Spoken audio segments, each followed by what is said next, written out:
Jadi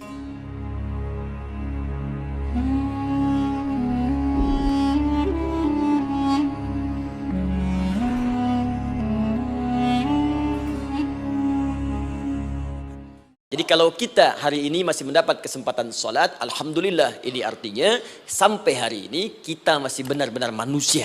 Jadi kalau sedang punya masalah, bukan bikin status. Allah tidak mungkin menguji seorang hamba di luar batas kemampuannya. Assalamualaikum warahmatullahi wabarakatuh. Alhamdulillah, wassalatu wassalamu ala rasulillah wa ala alihi wa sahbihi wa man wala wa ba'du. Saya ibadallah, usi nafsi wa iyyakum bitaqwallahi faqad fazal muttaqun, fala tamutunna illa wa antum muslimun. Faqala ta'ala, ya ayyuhalladzina amanu taqullaha haqqa tuqatih wa la tamutunna illa wa antum muslimun. Saudara-saudariku hadirin sekalian, terkhusus barangkali seluruh dari stakeholder PT Pertamina EP, khususnya Pak Nanang Abdul Manaf, sahabat kami. Beliau sempat bersama di Libya dulu, 3 tahun terakhir tidak berjumpa. Alhamdulillah, semoga beliau dan jajaran semuanya disehatkan oleh Allah Subhanahu wa taala.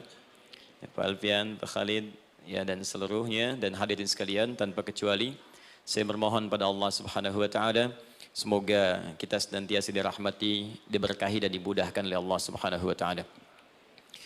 Alhamdulillah, kita baru saja menunaikan salat zuhur berjamaah. Semoga salat kita diterima oleh Allah Subhanahu wa taala. Ada 2 hal yang paling penting tentang salat ini yang ditekankan dalam Al-Qur'an. Pertama, kenapa salat begitu penting ditunaikan?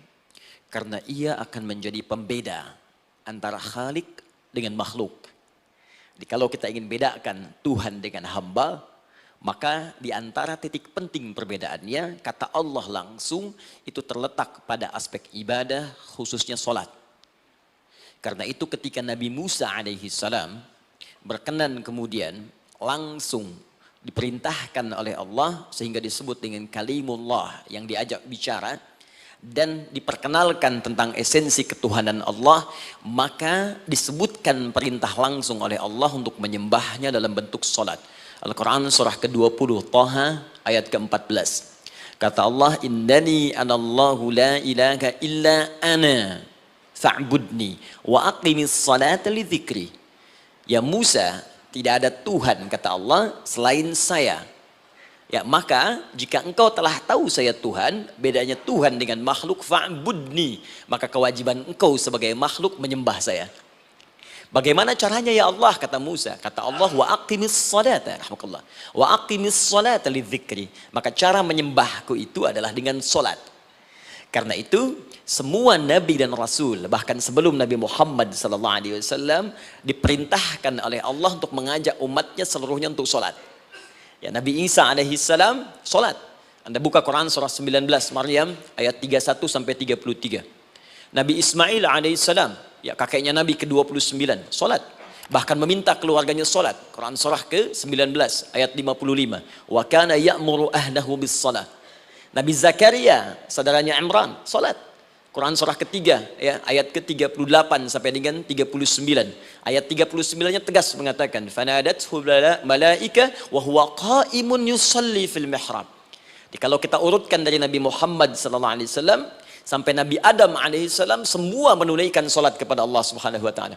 Ya, Muhammad bin Abdullah bin Abdul Muttalib bin Hashim bin Abdul Manaf bin Qusay bin Murrah bin Kilab bin Ka'ab bin Ghalib bin Fihir bin Malik bin Nadar bin Kinana bin Khuzaimah bin Mudrikah bin Ilyas bin Nizar bin Mudar bin Ma'ad bin Adnan bin Addi bin Adri bin Muqawwam bin Nagur bin Tarikh bin Ya'rub bin Yasjub bin Nabit bin Ismail alaihissalam bin Ibrahim alaihissalam bin Azar atau bin Nahur bin Abir bin Kinan bin Arfakhshad bin Sam bin Nuh alaihissalam bin Mihlail Matushala bin Kinan bin Anwas bin Thith bin Adam alaihissalam. Dari Nabi Muhammad SAW sampai Nabi Adam semua salat. Coba ulangi.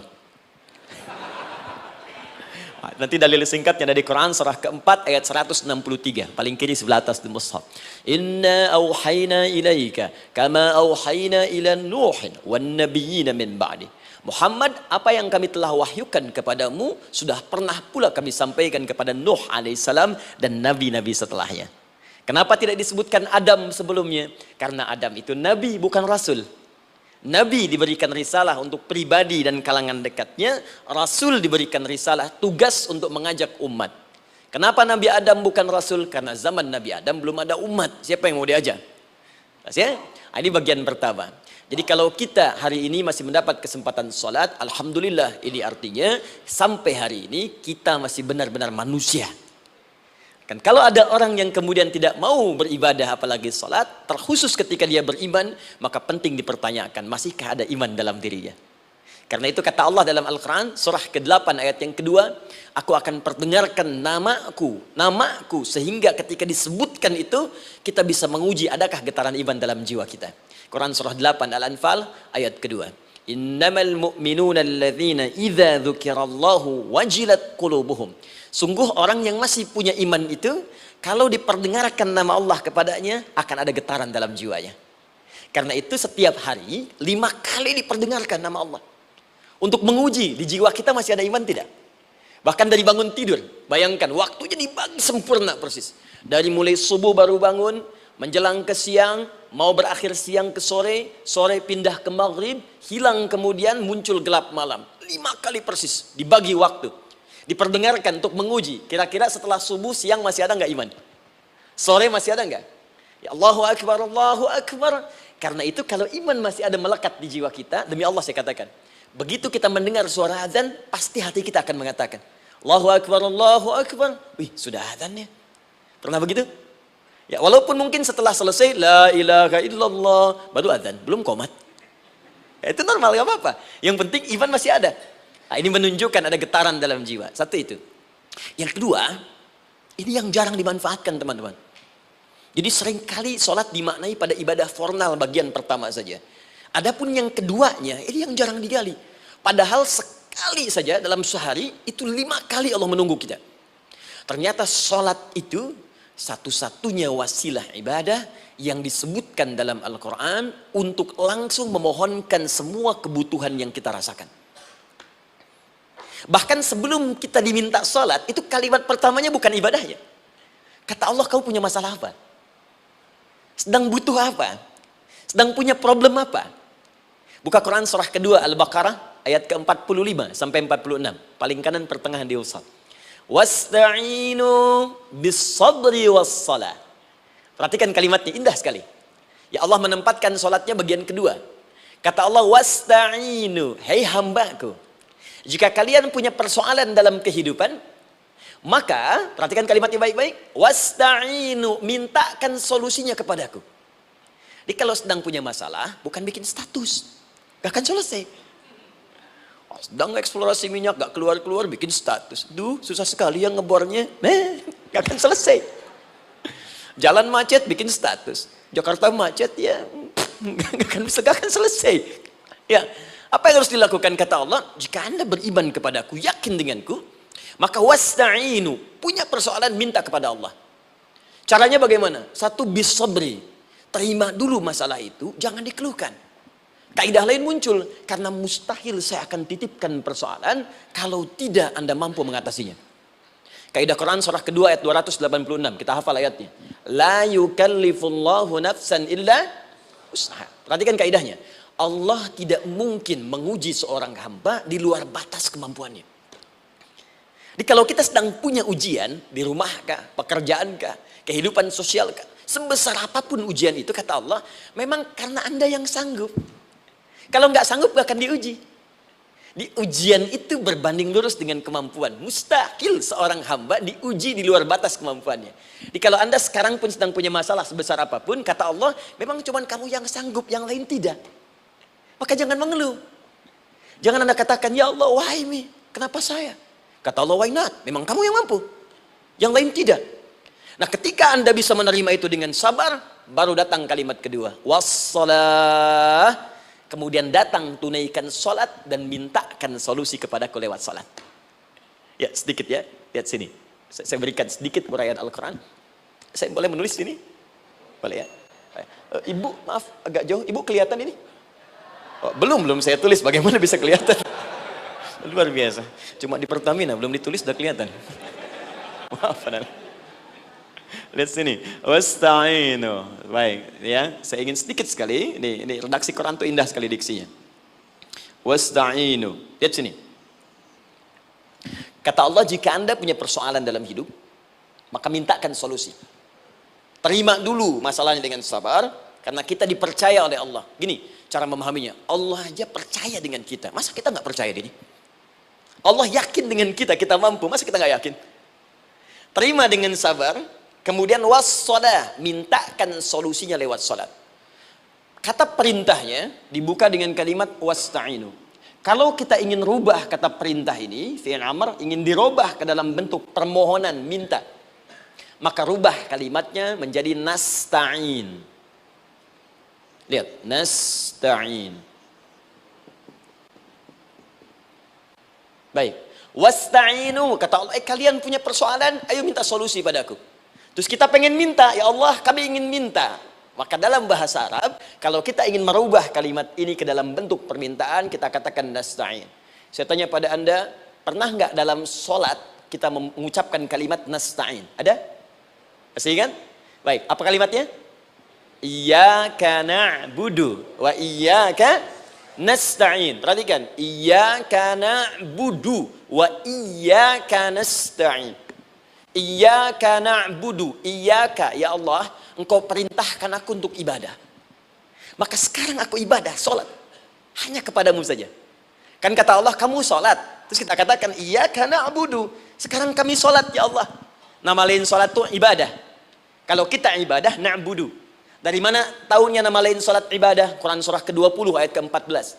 Fa'budni wa aqimis sholat li dzikri. Ibadah kepadaku, caranya sholat. Maka saat sholat kita katakan, iyyaka na'budu. Ya Allah, Engkau perintahkan aku untuk ibadah. Sekarang aku ibadah. Wa iyyaka nasta'in. Dan sekarang aku sedang punya persoalan, ya Allah. Aku punya masalah. Aku punya problem. Dan aku yakin hanya Engkau yang pasti akan menyelesaikannya. Ketika Anda mengatakan, iyyaka nasta'in, perhatikan hadis qudsinya. Hadisnya qudsi. Ya. Al-Imam Al-Bukhari meriwayatkan, Imam Muslim meriwayatkan, An-Nasai meriwayatkan dari sahabat Abu Hurairah radhiyallahu taala anhu. Ada lagi yang dari sahabatnya Anas bin Malik. Perhatikan kalimatnya. Idza qala al-'abdu iyyaka na'budu wa iyyaka nasta'in, jika hambaku dalam salatnya benar membacanya, benar dari awal salatnya sampai dengan kalimat iyyaka na'budu wa iyyaka nasta'in, ya Allah, sekarang aku ibadah kepadamu dan sekarang aku punya persoalan. Aku mohonkan solusinya darimu. Kata Allah, hadza baini wa baina 'abdi. Ini perjanjian antara aku dengan hambaku. Wali 'abdi. Hadisnya qudsi. Wali 'abdi, kalau hambaku benar salatnya sampai kalimat ini, masa'alah. Apapun yang dia minta sekarang, aku akan kabulkan. Aku akan kabulkan. Pertanyaan saya, berapa di antara kita yang sholat sampai detik ini, ribuan kali ruku dan sujud, yang memanfaatkan momentum ini untuk memohon? Siapa di antara kita yang ketika sholat memohon kepada Allah solusi? Jangan-jangan selama ini sholat itu hanya menjadi formalitas saja. Takbir, ruku, sujud, salam, selesai. Takbir, ruku, sujud, salam, selesai. Padahal Allah sudah menunggu, hambaku, kamu itu punya masalah apa? Makanya setiap waktu dibagi 5 supaya hidup kita ringan. Subuh ke zuhur punya masalah, zuhur salat. Begitu kita mohon, tuntas masalah itu. Zuhur ke asar punya persoalan, asar salat. Dijawab oleh Allah, tuntas persoalan itu. Karena itu semua nabi dan rasul, bahkan orang soleh, ketika punya persoalan dalam hidupnya, even itu hanya menulis karya ilmiah, maka mereka akan memulai dengan sholat dan minta kepada Allah Subhanahu Wa Taala. Teman-teman kenal Nabi Zakaria? Bagus. Baik, di sana belum tulis, sudah kelihatan. Sini kenal Nabi Zakaria, alhamdulillah. Tapi nggak apa-apa. Saya ke Sukabumi, Pak. Ada yang kenal Fir'aun? Kenal Fir'aun, kenal, bagus. Sukabumi hubun dunia, suka itu hubun, bumi itu dunia. Baik. Teman-teman, Nabi Zakaria itu diuji oleh Allah. Maaf, belum punya keturunan. Dan semua nabi punya ujian. Jadi jangankan kita, Nabi aja yang jelas surganya punya ujian. Ya, Anda pernah sakit, Nabi Ayub sakitnya lebih parah dari kita. Ya, Anda di keluarga belum ada keturunan, Nabi Zakaria pernah lebih daripada kita. Sampai rambutnya memutih, fisiknya sudah letih, dan menurut medis, maaf sekali, istrinya divonis tidak mungkin punya keturunan, monofus dan mandul, mustahil. Secara klinis gak mungkin, secara medis tidak mungkin. Maka Allah tunjukkan satu isyarat yang sangat luar biasa. Jika Anda mendapati situasi makhluk mengatakan ini mustahil dan sudah angkat tangan, ini tanda pertama dari Allah, langsung tinggalkan pendapat manusia, langsung memohon kepada Allah. Maka turunlah beritanya di Quran surah ketiga Ali Imran ayat 38 sampai 39. Paling kanan sebelah atas di mushaf. Sekarang perhatikan kalimatnya, saya mau sambungkan dengan Al-Fatihah tadi. Hunalika da'a Zakaria rabbah. Di mihrabnya Nabi Zakaria salat bermohon kepada Allah. Qala rabbi habli min ladunka dzurriyyatan thayyibah. Kemudian ia berdoa, Rabbi habli, ya Allah yang maha memberi tanpa batas. Ini adab pertama, kalau teman-teman mau berdoa, sebut nama Allah sesuai dengan hajat kebutuhan kita. Itu yang disebut dengan al-asma'ul husna. Di asma'ul husna itu bukan nama-nama indah yang sekedar dihafal, bukan. Tapi nama yang diberikan oleh Allah sesuai dengan kebutuhan hidup kita. Dalilnya Quran surah ke-17 ayat 110. Ya, paling kanan sebelah atas di mushaf, ke pertengahan. Ya, kata Allah, Qulid Allah. Jika Anda punya persoalan, sebut nama Allah. Allah Awir Rahman atau Ar-Rahman. Ayyamma tad'u, tapi kalau Anda ingin spesifik meminta, falahul asmaul husna. Pilih nama Allah, ia punya nama-nama yang indah sesuai kebutuhan kita. Jadi kalau teman-teman misalnya minta kelancaran rezeki, sebut ya Allah ya Razzaq. Anak mau ujian, ya Allah ya Al-Alim. Di proyek misalnya ada hambatan, ada gangguan, ya Allah ya Al-Jabbar ya Al-Malik. Ingin mudah mengatasi ujian, ya Allah ya Sabar. Minta. Ya, jangan semuanya disebutkan, nanti jadi beban. Ya, Allahumma ya Rahman ya Al-Malik ya Al-Quddus ya Sabar, gitu kan? Yang tadinya nggak punya masalah jadi punya masalah, gitu kan? Pilih salah satu. Nah, jika Anda ingin memohon pada satu hal yang mustahil menurut manusia, maka minta dengan menyebut nama Allah yang memberi tanpa batas, mustahil di dalamnya. Nama Allah tersebut namanya Wahhab. Wahhab. Ya Allah, ya Wahhab. Al-Wahhab. Kalau kita rubah dalam bentuk permintaan, maka singkat kalimatnya dengan hab. Hab. Untuk sendiri habli, untuk banyakkan hablana. Rabbana hablana min azwajina wa dzurriyyatina qurrata a'yun. Nabi Zakaria minta karena sendiri yang mengalami situasi itu, maka beliau katakan, Rabbi habli, ya Allah habli min ladunka, ya Allah yang tak punya batas dalam pemberian. Mereka mengatakan aku tak akan punya keturunan. Mereka mengatakan mustahil aku punya anak. Dan aku yakin kau memberi batas tanpa memberikan pemberian tanpa batas. Aku mohon darimu saja. Darimu saja, dzurriyyatan thayyibah, keturunan-keturunan terbaik. Innaka sami'ud du'a. Engkau pasti mendengar doa saya. Kalau pada yang maha memohon saja, maha mendengar saja tidak mengabulkan, lantas kepada siapa lagi aku mesti minta? Tapi poinnya bukan itu. Poinnya adalah, ini disampaikan oleh Nabi Zakaria dalam keadaan sedang sholat. Masih berdiri dalam sholatnya. Dalam bahasa Arab, berdiri disebut dengan qaimun. Qaim. Berdiri. Sedang sholat disebut dengan yusolli. Perhatikan ayat 39-nya. Fanadathul malaikatu wa huwa qaimun yusalli fil mihrab. Maka seketika ketika doanya selesai dipanjatkan, sholatnya belum selesai. Doanya selesai dipanjatkan, seketika datang malaikat menyampaikan, kamu dapat kabar gembira, Anda akan punya anak, bahkan namanya langsung diberikan oleh Allah, Yahya. Artinya hidup. Yang mustahil menurut manusia, lahir dari rahim seorang perempuan yang divonis monofus dan mandul, kata Allah, bagiku yang gak ada yang mustahil. Jadi dan hidup dia. Kapan itu terjadi? Masih sholat dan belum selesai dalam sholatnya, dalam keadaan berdiri. Sekarang saya tanya Anda, kita membaca iyyaka na'budu wa iyyaka nasta'in dalam keadaan ruku atau sujud? Sujud. Berdiri. Berdiri teman-teman. Betul kan? Dalam keadaan berdiri saat baca Al-Fatihah. Iyyaka na'budu wa saat kita mengatakan wa iyyaka nasta'in, Allah balik bertanya, apa yang kamu butuhkan? Nabi Zakaria itu sholat dulu baru minta. Kita umat Nabi Muhammad karena keutamaan nabinya, sebelum sholat dah ditunggu. Butuh apa? Mau minta apa? Karena itu, saya ingin katakan, ayo manfaatkan momentum sholat ini. Jangan sekedar kita kemudian tunaikan formalitas, tapi kita tidak mendapatkan keuntungannya. Ayo, semuanya, dari mulai takbir sudah ada doa, ruku ada doa, bahkan sujud kita bisa perbanyak dalam bahasa hati kita untuk memohon kepada Allah Subhanahu Wa Taala. Jelas sampai di sini?